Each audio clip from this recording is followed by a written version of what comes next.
اور جیسے ہی میں عصر کی نماز پڑھ کے باہر نکلا اور مجھے دوست نے بتایا کہ تمہاری ایلوکیشن انفارمیشن گروپ میں ہوئی ہے، حتیٰ کہ میری چوائس کا گروپ نہیں تھا، لیکن جیسے ہی میں نے سنا تو میں نے شکرانے کا نفل ادا کیا کہ شکر ہے ایلوکیشن ہو گئی الحمدللہ۔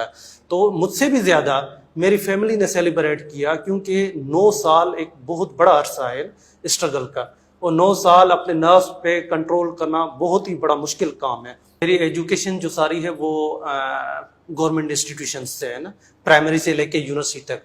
میں نے گریجویشن کمپلیٹ کی 2014 میں، اور میں نے گریجویشن کی مائننگ انجینئرنگ میں۔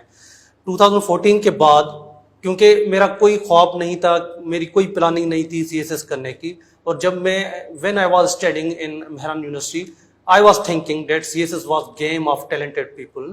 اور میرا ایک دوست تھا جو سی ایس ایس کی تیاری کرتا تھا میرے کلاس میں، اور میں فخر کے ساتھ جو ہے دوستوں کو بتاتا تھا کہ میرا ایک دوست سی ایس ایس کی تیاری کرتا ہے۔ اچھا، میں نے جب وہ ایک گریجویشن پوری ہونے کے بعد تو میں نے سوچا اب کیا کرنا ہے، تو ابو نے کہا کہ تم سی ایس ایس کی تیاری کرو۔ میں نے کہا میری وہ لیول نہیں ہے، تو ابو نے کہا تم شروع کرو نا۔ میں لاہور چلا گیا اور تیاری شروع کی بالکل زیرو سے، کیونکہ کوئی گائیڈنس نہیں تھی۔ ہماری کمیونٹی ایک تو بیکورڈ ہے، ٹرائبل کلیشز کی وجہ سے بالکل ہی سپریسڈ جو ہے کمیونٹی ہے، تو نہ ہماری کمیونٹی میں کوئی بیوروکریٹ تھا جو مجھے گائیڈ کرتا، اور نہ ہی مجھے میرے کوئی دوستوں میں کوئی بیوروکریٹ تھا جو صحیح مجھے گائیڈ کرتا۔ وہ گائیڈنس نہ ہونے کی وجہ سے جب میں نے پہلا اٹیمپٹ دیا 2017 میں، آپ کو شاک لگے گا کہ 3 سال کے تیاری کے بعد بھی میں زیرو لیول پہ ہی تھا۔ اچھا، جب میں نے پہلا اٹیمپٹ دیا، اس کا جب رزلٹ آیا تو بڑا ڈسکریجنگ رزلٹ تھا، کیونکہ میرے 5 سبجیکٹ فیل تھے اور 270 اسکور تھا آؤٹ آف 1200۔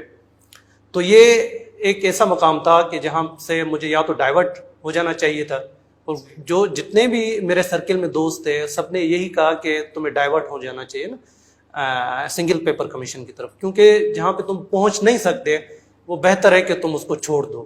اور یہی اسٹیج تھی، پھر ابو نے موٹیویٹ کیا نہیں تم کر سکتے ہو، کنٹینیو کرو، اور پھر میں نے اس اسٹیج سے پھر میں نے کنٹینیو کیا۔ تو اس کے بعد جو ہے الحمدللہ ایک مجھے بوسٹ ملا۔ 2018 میں نے پی سی ایس سندھ جو ہے وہ کوالیفائی کیا، ایلوکیشن نہیں ہوئی۔ پھر دوبارہ 2019 میں نے دوبارہ کوالیفائی کیا، پھر ایلوکیشن نہیں ہوئی۔ اس کے بعد بھی پھر میں جو ہے وہ بالکل ہی ڈیسائیڈ ہو گیا کہ یار ابھی نہیں ہو سکتا۔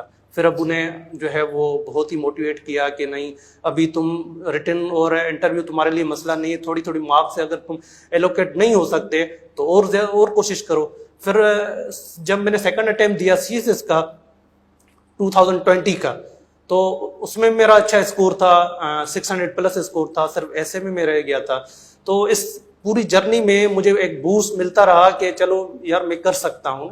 تو یہ میرا تھرڈ اٹیمپٹ تھا 2022 والا، اور الحمدللہ میں نے کوالیفائی کر لیا۔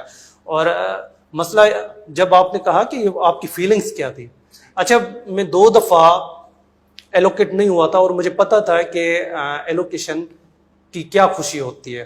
اور جیسے ہی میں عصر کی نماز پڑھ کے باہر نکلا اور مجھے دوست نے بتایا کہ تمہاری ایلوکیشن انفارمیشن گروپ میں ہوئی ہے، حتیٰ کہ میری چوائس کا گروپ نہیں تھا، لیکن جیسے ہی میں نے سنا تو میں نے شکرانے کا نفل ادا کیا کہ شکر ہے ایلوکیشن ہو گئی الحمدللہ۔ تو مجھ سے بھی زیادہ میری فیملی نے سیلیبریٹ کیا، کیونکہ 9 سال ایک بہت بڑا عرصہ ہے اسٹرگل کا، اور 9 سال اپنے نروز پہ کنٹرول کرنا بہت ہی بڑا مشکل کام ہے۔ تو الحمدللہ بہت خوشی ہوئی مجھے اور میرے والدین کو، میری فیملی کو، میرے دوستوں کو جو پوری اس جرنی میں میرے ساتھ رہے۔ تو